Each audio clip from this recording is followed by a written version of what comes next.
Belgium, ridiculed by some for being boring, has now become Europe's cocaine trafficking capital. Criminal groups from the Western Balkans have proved to be very entrepreneurial. In 2020, the port of Antwerp accounted for 40% of all cocaine seizures in the EU. Cocaine is perhaps the ultimate criminal steroid. It's brought corruption of the local authorities and violence to the streets. Within 10 years, we will end up having narco-state. So how did this happen? And what, if anything, can be done to curb the wealth and power of the traffickers?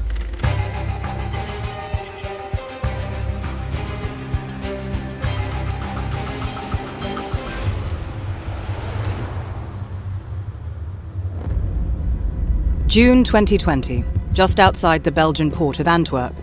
Armed police are about to swoop on a warehouse. Inside, they find shipping containers full of tools used by a sophisticated cocaine trafficking cartel. A torture cell, complete with dentist chair and sound insulation, and a stash of fake police uniforms. If you see that criminal organizations are putting in place containers with torturing, if you see that they are using uniforms in order to do their stuff, this is of course frightening. Antwerp has become a key hub for importing cocaine from South America into Europe.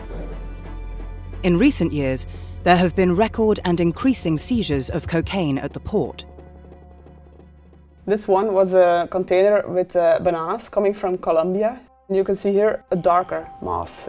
When we checked that out, 2 tons of cocaine. Shipping containers are the arteries of most international trade, legal and illegal. The low-cost, high-volume advantages they give legitimate industry are equally valued by the most lucrative form of global criminal business, drug trafficking. Here we have a little container that was found inside of a big container. It appeared to be full of drugs, so not even hidden between other goods, just a whole small container filled with 11 tons of cocaine. In 2021, over 100 tons of cocaine were seized in Belgium. That's over 1/5 more than the Netherlands, which seized the second highest amount in the European Union. Law enforcement agencies estimate they only catch around 10% of the total cocaine smuggled through Antwerp. Their business model is to ship massively in as many containers as possible, and then they know, okay, we're going to lose the 10 or 20%. Few industries could survive such a loss of product. So why do cocaine traffickers risk using Antwerp for repeat business?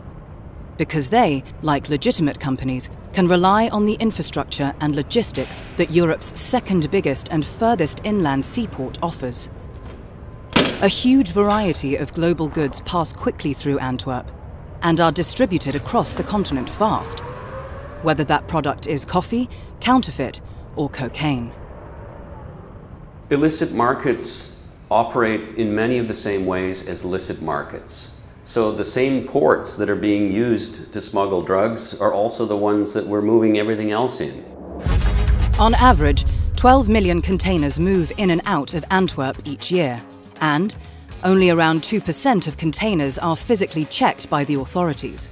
If you are a trafficker, the opportunities for hiding drugs within this sheer volume of trade are ample and fruitful. Bananas are a very popular way to smuggle cocaine from Latin America to Europe because they are one of the main products that Latin America countries export to Europe, and because bananas are perishable goods, so the pressure is on to rush them through customs.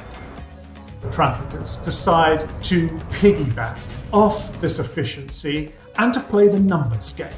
The port of Antwerp makes its money because it can get a container off the ship and onto transport to its next destination in an extremely short time. It's simply not possible for them to search millions of containers.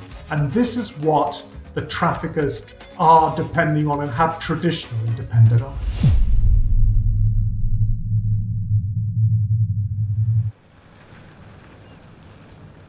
So, whether you're importing cocaine, methamphetamines, or counterfeit medicine, the port of Antwerp is an excellent hub for distributing across Europe. This makes it especially attractive for cocaine traffickers, because consumption has increased in Europe over the last decade. Crucially, it's now a more lucrative market than North America. Europe became a business no-brainer for cocaine traffickers because, one, the price is higher of a kilo of cocaine in Europe than in the United States. Two, much less risk of interdiction. And three, much less risk of extradition. So more rewards, less risk. Many European mafias sought to exploit this profitable opportunity further by controlling more of the supply chain. Some carved out a reputation for both reliability and extreme violence. Those from the Balkan countries, such as Albania, Croatia, and Bosnia. In the 1990s and 2000s, the Balkans endured years of war and conflict. The destruction of economies pushed some towards crime. The Balkan mafias have taken the knowledge of violence and toleration for violence from the Balkan War. They had access to weapons, they had language skills. Criminal groups from the Western Balkans have proved to be very entrepreneurial. They developed some skills that helped them going from heroin, cannabis cultivation, and human smuggling and tobacco smuggling to a more lucrative business that is cocaine trafficking. Balkan traffickers, together with other European mafias, have proved resourceful importers, expanding shipment routes between South America and Europe. Previously, cocaine would mainly travel from Colombia and enter Europe through its southern ports. Balkan mafia groups travelled upstream and, like a multinational with its subsidiaries, have built connections all over Latin America, including in new export countries such as Ecuador, and also smuggled product using new routes through northern European ports. These sophisticated transnational crime federations have boosted their profits by taking control of the shipping from Latin America to Europe. In other words, they now control the whole supply chain. The main profit margin in the cocaine industry is not in the retail sale. It's not in the production. It is in the transport. The markups for production, the profits are about 150%. The retail markup is about 300%. The transport markup, depending on where you go to Europe, it is 1,500%. Unlike normal businesses, cocaine traffickers can deploy extreme violence to ensure product delivery. And they can also employ corruption, as shown by the Albanian kingpin, Dritan Rezepi. Dritan Rezepi is without any doubt the successful model of the Balkan criminals' cocaine emissaries in Latin America. It is believed that Rezepi arrived in Ecuador in 2011 after he escaped a prison in Belgium.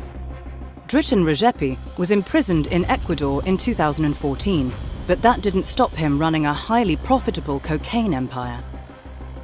His enormous profits meant he could afford to buy off officials not only in Latin America, but also in wealthy European countries. Journalist Artan Hoxha has interviewed Rezepi. Landings in Antwerp cost the organisation 20 to 24% of their cargo. So if they shipped 100 kilograms from Ecuador, they would pay in bribes 20 to 24 kilograms of product, or the equivalent in cash. Vast profits have allowed traffickers to increase the budgets they have for bribery. The kind of corruption of officials traditionally associated with poorer countries is becoming increasingly common in Europe. If you're trafficking cocaine and you're making these quite remarkable levels of profit, then that just becomes a cost of sales. There was a hope that with the possibility of countries from the Western Balkans joining the European Union, the Western Balkans would come to look more like the EU. What we see is that in some countries of the EU, they're starting to look more like the Western Balkans. Back in Belgium, this is a problem the head of customs freely admits to. Traffickers have bribed port officials to turn a blind eye to containers full of cocaine arriving at Antwerp. Today I have 2 people who are in jail because they supported the criminal organizations. You help them say, this container, you don't put it on this part of the terminal, you put it on another place, you can earn 50,000 euros. It's easy money.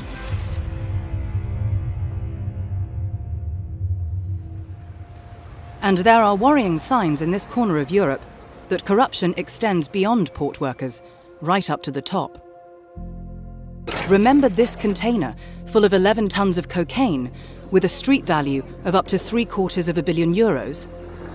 The seizure led to the arrest of the former head of Antwerp's anti-narcotics section, 3 police officers and a lawyer.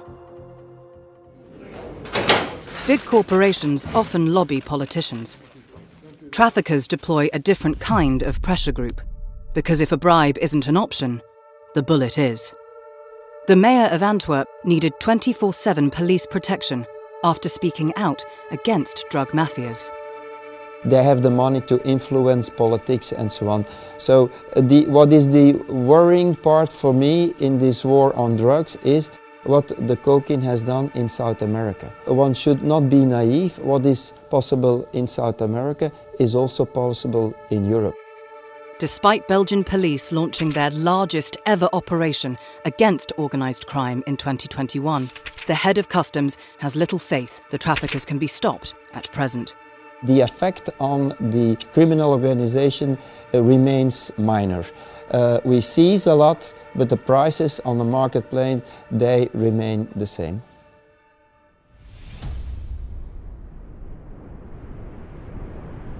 So what can be done to halt this vast illegal trade coming through Belgium? Those working in enforcement argue more and better resources are essential for taking on the traffickers. Belgian customs officers want the ability to scan 100% of containers coming into the country. If not enough means are put available to the law enforcement agencies here, then within 10 years we will end up having narco-state in Antwerp. Others argue a more coordinated international response is needed to the global phenomenon of illicit trafficking. This requires good transnational cooperation. At the moment, the criminals cooperate much more effectively than the police. But curbing the power of the traffickers will take more than improved enforcement. Globalization has led to a quadrupling of the number of containers over the last 20 years across the world. Opportunities for hiding and trading criminal cargoes are endless. If we've learned one thing about the so-called war on drugs, it is that international criminals have an unlimited capacity for adaptation. To tackle drug trafficking, a rethink is needed about what should be considered criminal. That will require a radical change of strategy by governments towards focusing on medical solutions to drug use and legalizing production and distribution in order to break the gangsters' grip over the drug business. The great hope is that you take away vast financial resources from some of the worst people on earth. The war on drugs cannot be won as a war.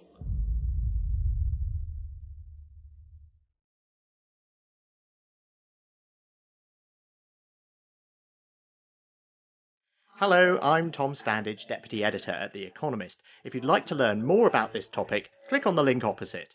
Thanks for watching, and don't forget to subscribe.